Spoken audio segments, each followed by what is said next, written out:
Welcome back for another episode of Within Podcast. Today we are doing special edition, Wish I Would Have Known. This is one of our favorite parts of the podcast that we do. These are fun, man, I wish I would have known. A few months ago, Heidi said to me one day, like, man, I'm going to write a book. And that book is going to be called I Wish I Would Have Known. Because there were so many things that, man, all three of us are like, I really wish I would have known. I wish I would have done it differently. Like, I would not have done that had I known this. So we have been doing these. They're some of our favorite podcasts that we do, but it's essentially just a, man, I wish I would have known. Heidi has a good one today, talking a little bit about some of her experience with the calendar, the thing that, I don't know about you, but I live by my calendar. So Heidi, talk a little bit about how, you've used your calendar, maybe not used your calendar recently. This is a great example of how our wish I would have known list just keeps on getting longer. Because I didn't really even have this on my list of things to share as I was writing things down for my supposed book. But when in Nicky's wish I would have known, she's talked about just, taking time for yourself and honoring the white space on your calendar. And I brought up to her, I'm like, it's kind of funny that you say that, because since I've retired from corporate America and kind of pivoted and figuring out where I really wanted to spend my time, because I own my time, it's mine now. I was on a walk with my husband and he was like, well, what are you doing today? And I felt like I had to tell him all these meetings that I had scheduled, or otherwise I wasn't doing anything. And so I'm like, well, I've got coffee scheduled with so-and-so. And I just felt like I had to keep on that kind of, schedule. And so, but it's been so freeing to, again, own my own time. If I don't want to work on a Monday and I don't want to work on a Friday, then I say, let's schedule Tuesday, Wednesday, Thursday coffees, with acquaintances or business acquaintances, whether it be friends or professionally.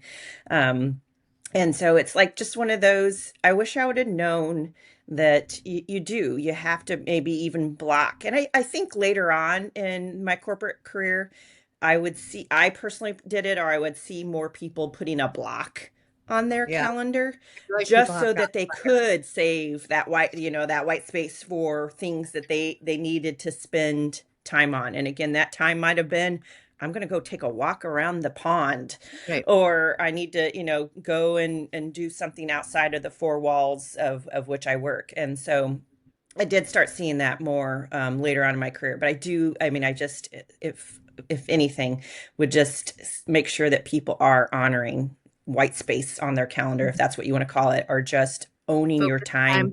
And spending it where you want to, where it fulfills you, where it brings you passion. And granted, that's easier said than done. But also you need to take time for yourself outside of whatever your career is that fulfills you. The other space, whether, again, being in nature, spending time with friends, family, and being able to shut off the other stuff, if you will, whatever that stuff could be. Yeah, that's good. So true. And it's hard. Yeah. Sometimes I actually had somebody yesterday that we were trying to schedule a meeting, and I said, against what my rules should be, I was like, well, we could do Friday afternoon.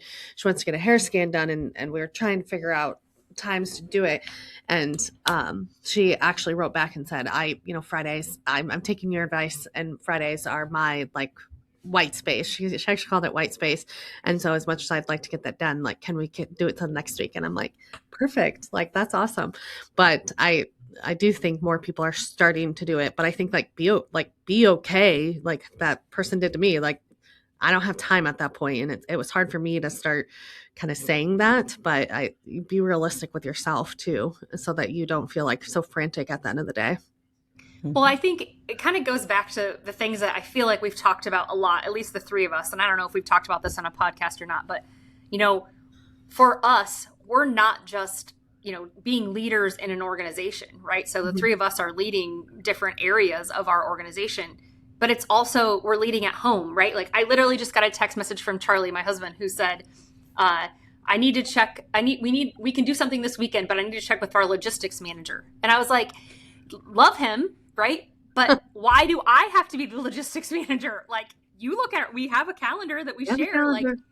Yeah. So it's like, we are just like in our heads, we're what do you call that? Like that's our thing as women. We're hardwired to like own it all. And I think it's really hard for us to not want to do it all and not want to be the person who like is always on. You know what I mean? Like a little bit of white space to me is like just being off. And I've learned that through, you know, all my gadgets that I've been wearing, which you all know about that too, is that I run stressed all day.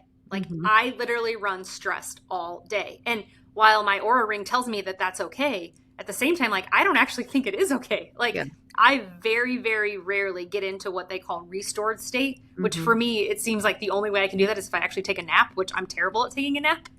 But like, we're just, and we've also had, you know, leaders tell Nicky and I and Heidi, I think we're all there. We sat in a room and we had a leader tell us like, you guys as a business, you need to focus on two things. You know, you too, like you guys need to focus on just two things. It's like, I can't focus on two things. If I focus on two things, like my kids won't get picked up from school or, you know, they won't have a lunch for school the next day or whatever. And again, like Charlie does lots of things in my house. Like I'm not the one who does everything. Like he does just as much as I do, but I still manage all the things and make sure that it all happens.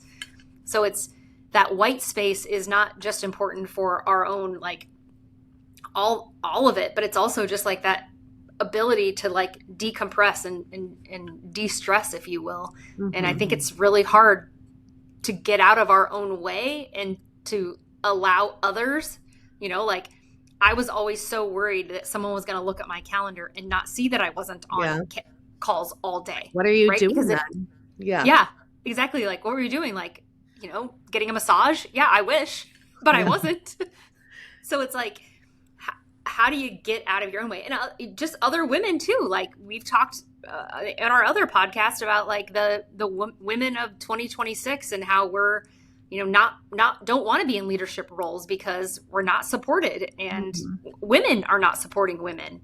I think we do a really great job of that, but that is not always actually how it works. Yeah.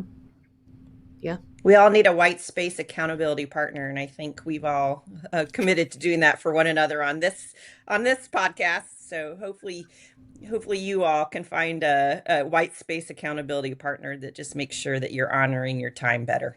Yes, for sure.